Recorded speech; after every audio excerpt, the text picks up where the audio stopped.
Alright, let's review how to find the slope of a line. Now remember, if you want to find the slope, right, they use the letter m to represent the slope of a line. If you have 2 points, you can use the equation y2 minus y1 divided by x2 minus x1. Okay, so anytime you have 2 points, 2 coordinates, you can use this equation to find the slope of that line. Okay, for example, let's say we have -2, 5. We have another point, let's say 7, -1. So this is your first point, so this would be your x1, y1. This is your second point, so this would be your x2, y2. So if we plug these values into the equation, so we have m is equal to, right, now just remember you have to start with the y values on top.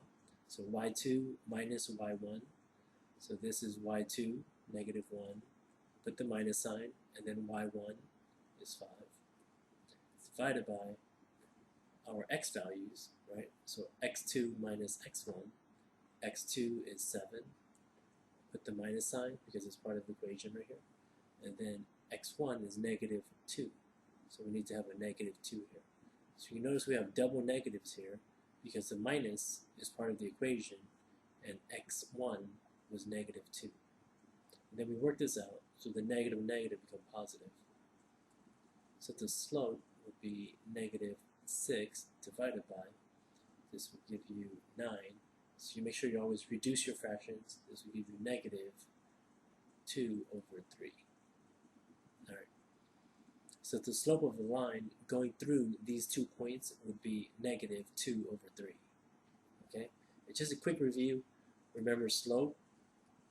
You can have 4 different answers. The slope could be positive, right? So from left to right, if it moves up, going from left to right, the slope is positive. And going from left to right, it goes down, the slope is negative.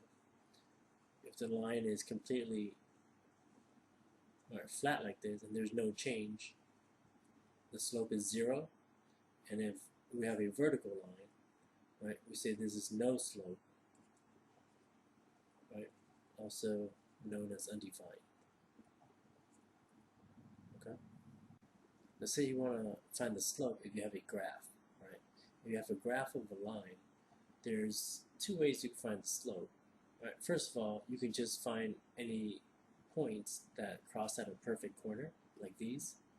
If you find the coordinates, right? Let's say, for example, right here, the coordinates here is -7, 5, -7, 5. Now, say the coordinates here, right?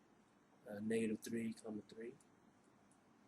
If you use these points and you put it into the slope formula, right, and you work it out, that'll give you the slope. Okay. Now another way you can find the slope is just using the rise over run method. So when you're using the rise over run method, just remember we're always going to move to the right. Okay. We're going to go from left to right. So going from this point to any of these other points, right? How do we get to these other points? Let's say I want to go from this point here to this point here. Well, I would have to go down 1, right? If I go down 1, that's -1. And then we're always going to move to the right 2. And also over here, if we go down 1 again, and to the right 2, we're back on the line, right? We go down 1 again, to the right 2, right? So our slope is going to be -1/2, right?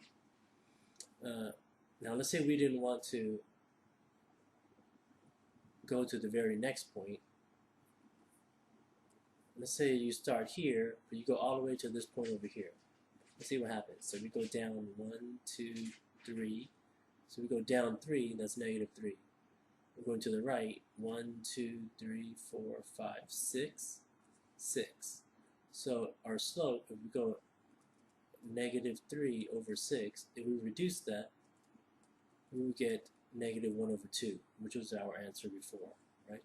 So it doesn't really matter if you go to the very next point or if you go to some other points, down the line. As long as you reduce your fractions, you'll get the same slope. Okay.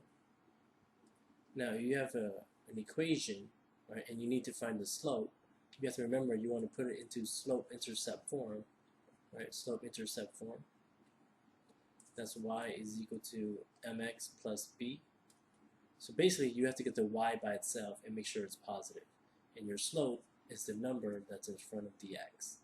Okay? So get y by itself, make sure it's positive, and your slope is the number that's in front of the x. So if I get y by itself here, I would have to minus 3x first. That'll leave me with negative 4y is equal to negative 3x plus 12. If I divide everything by negative 4, y is going to equal, over here we're end up with positive 3 over 4x. Over here we end up with negative 3. So y is by itself and positive, so the number that's in front of our x, that's our slope. So our slope is going to be 3 over 4. Okay? Alright, so let's do a slightly more complicated problem. So you notice this equation, we need to find the slope, right? So you need to get y by itself and make sure it's positive. Okay, so the first thing I'll do is, well, since y is here, I'll get rid of this, so I'll add 2x to both sides. So that's gone. We're left with 3 over 2y is equal to 5x plus 14, right? And now the next step is really up to you. You can get rid of this 3 over 2 in one step, or you could do it in 2 steps, right? If you want to get rid of it in one step, you would multiply by 2 over 3, right? So if you wanted to get rid of, cancel out this whole thing, you can multiply by 2 over 3, and then multiply over here by 2 over 3, right? So if we do that, we'll end up with y is equal to, and then we distribute this in, right? So that's going to give us 10x over 3 plus 28 over 3. Right, so y is by itself and positive, and the number in front of x, that's our slope. So our slope is going to be 10 over 3. Right. Alright, so now let's review how to graph a line. Right. So let's say we're given a linear equation, say for example 3x minus 2y is equal to negative 8. Right? In order to graph this line, we want to get it into slope-intercept form. So get the y by itself and make sure it's positive. So we minus 3x minus 3x. We get negative 2y is equal to negative 3x minus 8. Divide everything by negative 2. So y is going to equal negative divided by negative is positive 3 over 2x. And this will give you a positive 4.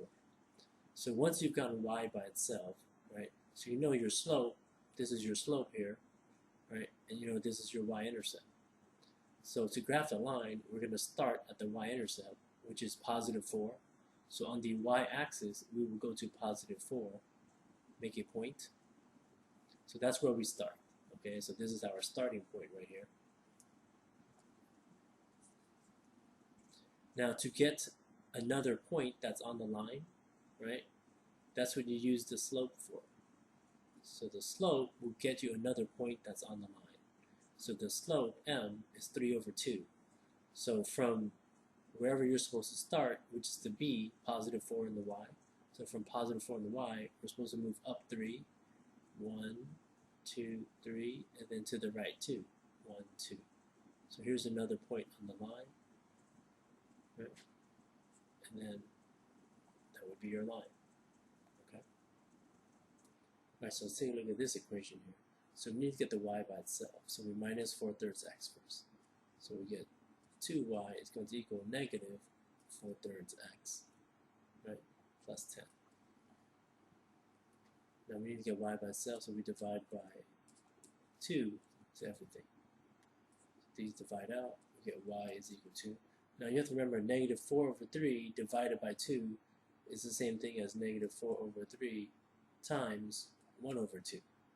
Right, so you have to remember this right here. So if you work this out, the 2 and this 4 reduce.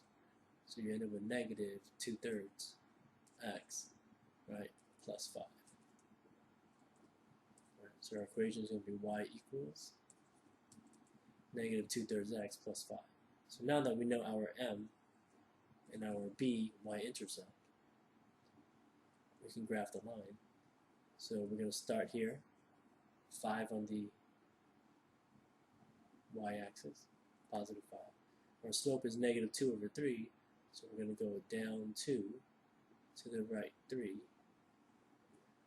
And if you want to get another point, all you have to do is go down 2 to the right 3 again. Right? Let's say you want to get some points over here, you go to the left 3, right, and then up 2, right, to get the points over here.